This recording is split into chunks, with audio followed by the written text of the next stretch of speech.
Hi, welcome to Talking Books and Stuff, the program that talks all about books and writing and stuff.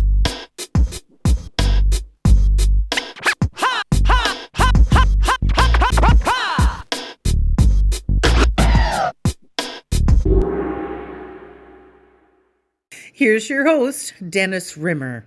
Welcome back. It's another stormy day here in Radisson, Saskatchewan, but that's okay because we have on the other end of the line the cheery, irrepressible Kelly Anne Manuel. Hello, Kelly. Thank you for joining us on Talking Books and Writing and Stuff. Oh my gosh, it's great to be here, and what a lovely introduction. I really appreciate that. Well, thank you. Well, let's go way back to the beginning. Where are you right now, and where did you grow up? Oh, yeah. I grew up on Long Island in New York. I'm a Long Island girl. And I went to school in Indiana. I went to Bloomington, the campus for IU, for Indiana University. And then I relocated to the Southeast and have been in the Southeast ever since. So you're in the Southeast, like South Carolina, something like that? Yeah, I was in Charlotte for most of my adulthood, and now I'm just outside of Charlotte, over the line to South Carolina. It's, about one exit out from the Charlotte proper. Okay. Yeah. So Yep.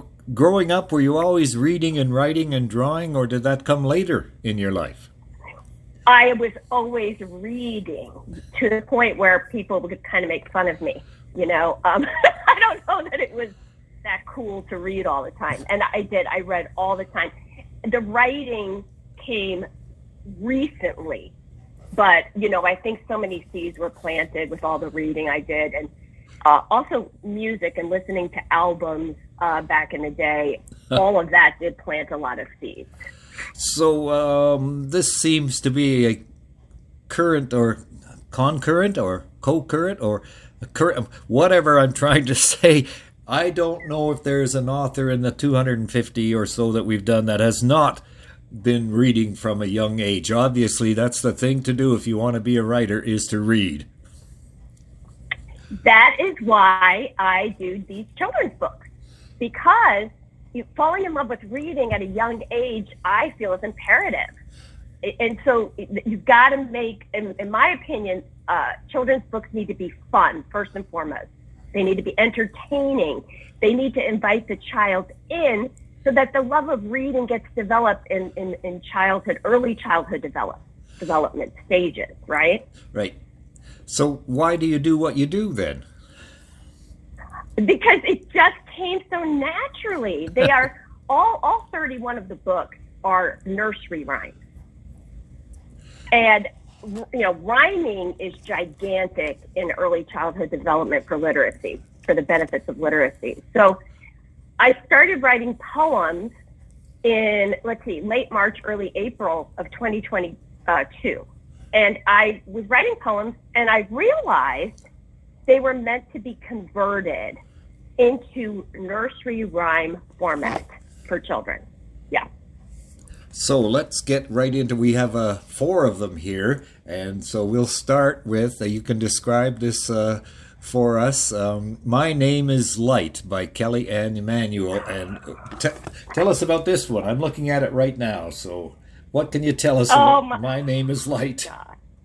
My Name is Light is all about pure joy. So the My Name Is, I have 4 series. My Name is one of the series. This is all about a child creating a sense of self-identity, and also just healthy. The My Name Is books model healthy back and forth, where everybody can state their observation, and there can be a little chat about it. So that's the My Name Is series. So this one is My Name is Light. My Name is Light is meant to identify for each and every child that they have a light in them. That is... And that's... Yeah. Yeah, carry on. Yeah. Every child has a light in them. And as the book plays out, the story plays out, it's about joining light to light and creating more light. And it's a feeling you'll never forget. our lights joining together is a feeling I'll never forget. And you've been described as, what is it? A good kind of contagious. Have you heard that before? Who was the first one to come up with that one? It's actually in a Christopher Guest movie, The Good Kind of Contagious. And when I heard that phrase, I fell in love with it. So I got to give him the credit. And, it's the idea that positive energy attracts more positive energy, and that people enjoy being in a high vibration of joy and light. And so that's why I call myself the good kind of contagious. Well, I've got to give Christopher Guest credit as well for being married all these years to Jamie Lee Curtis, who, I've had a crush on since 1979. But they're such a great couple. They're really one to look at for how things should go in Hollywood, right? Exactly. Next one we have, now these, of course, there's 3 here in this series. 2 more. 3 actually. I've got, because right away the title throws you for a bit of a loop, it's The Boots Rain. And there's a picture of... The Boots Rain! Oh, yes. And I'm thinking it's a mistake. Yes. It's a mistake. It should be the rain boots. But no, I'm wrong. Well, that's one of my signatures is I flip things. Okay, I am trying to flip things around. I'm trying to shake things up. So The Boots Rain is a flipped title. Some of my titles are flipped. So instead of rain boots, it's The Boots Rain. And this is about individuality, because the beautiful boots fall from the sky. The magical colors are wet, and the boots surprisingly dry. Oh. So it's the idea that the boots come from the sky instead of being on the ground on our feet, and that each one is individual, beautiful, colorful, magical. And that's what a Boots Rain is. But by the way, it happens at the end of the rainbow. So my End of the Rainbow book let me create an event that will be dangerous, like actual boots falling from the sky. Oh, it's wonderful. The Boots Rain. I'm just going to quickly go through these because, I just want readers and listeners to find out for themselves. Oh, before we get to the next one, Balboa Press, what can you tell us about them? Well, I had 27 books in 14 days that spring. And then I had the rest of the 31 within the next week. I knew I needed to publish them quickly to get them in the hands of children. Well, I had no publishing experience. So what do you do if you're in my shoes?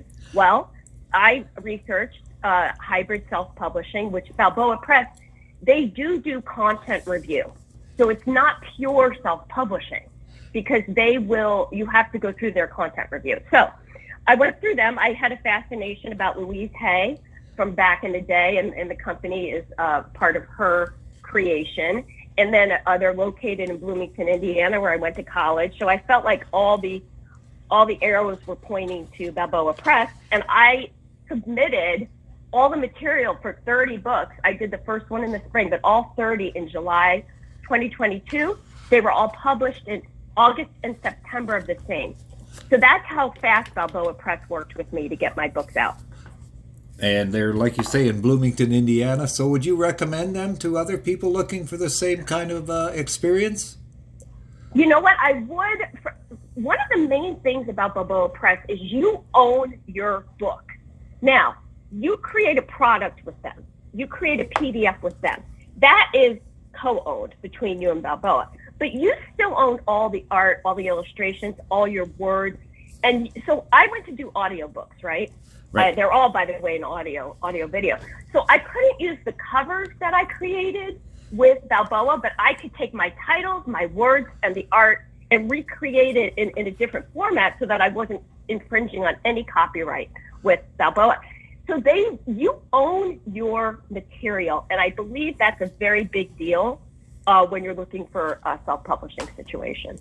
Gotcha. Good advice. Thank you very much. That's Anne Manuel telling us about Balboa Press. But now let's get back to where was the snow last. Well, around here we say the last snow, but no. Kellyanne comes up with the snow last. So what's this one about? Oh, the snow last. Okay, so all my books are experiential. They're experiential. So there's some experience that the child will note in the story. Now, the experience that is noted in The Snow Lasts it's really a theme of endings, but that endings lead to beginnings. So it's to help a child cope with the idea of something ending, but then what comes after the end is the beginning. So, even though there was a Snow Last, it was also the beginning of another season past. They're all connected. It's beautiful. It's brilliant. Oh, yeah. About your style, because the artwork in My Name is Light reminds me of happy, cheery Disney cartoons from the early days. And the other artwork in the other ones, it changes a bit. So what, do you have a certain style, or does the words influence what you're going to paint, or does the painting influence your words? That when I curated each and every piece of art for all the books from cover to all 19 to 21 pages. The art and the words found each other. Well, that's kind of each other. That's kind of zen-like, isn't it? It's like it was pretty. It's like.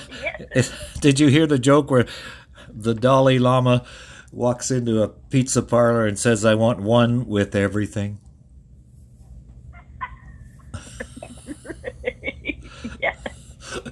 Yes. That's, you know what? I would describe how this all happened as a bit surreal, a bit magical, and thusly important. Yep. Hello. Oh, I'm here. I'm here. Oh, there. Yep.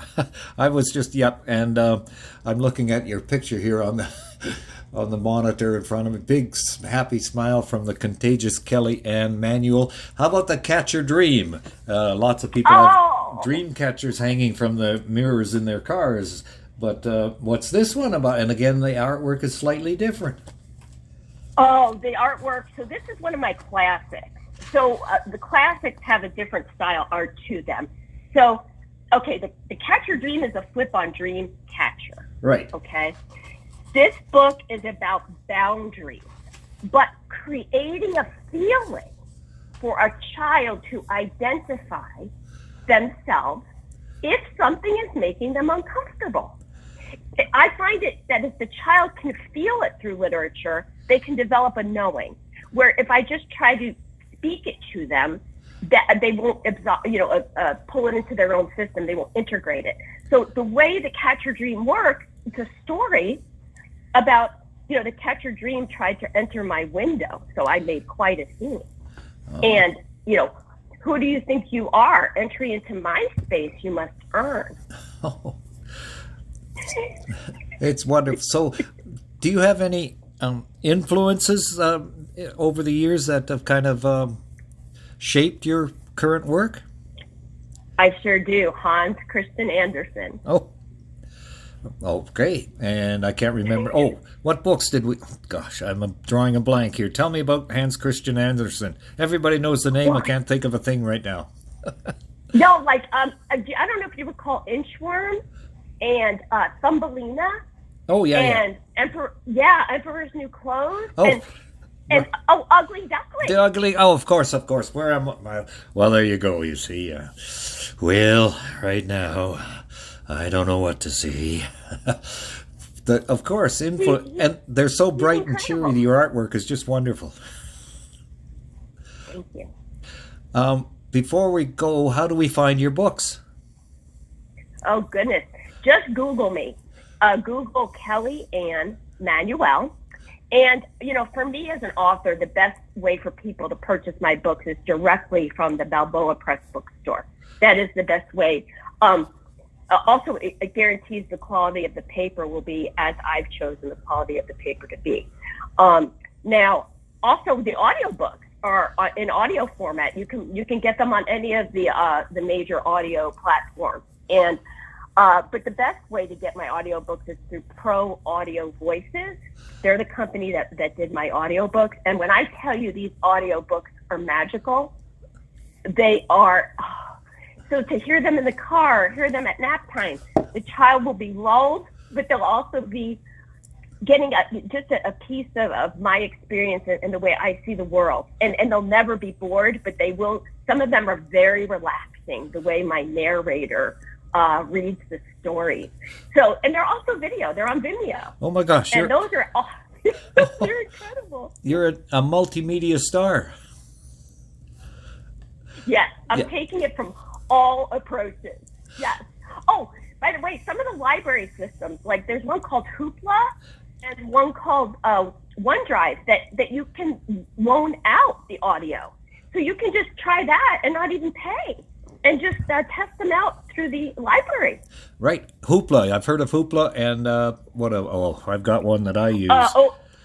Libby, something. Libby, yep. So yep. That's perfect. Yep. It's wonderful. So before we wrap it up, you've been through the mill here with writing, drawing, life experiences. What kind of advice do you have for people who want to follow in your footsteps, if possible? To follow in your footsteps, that is.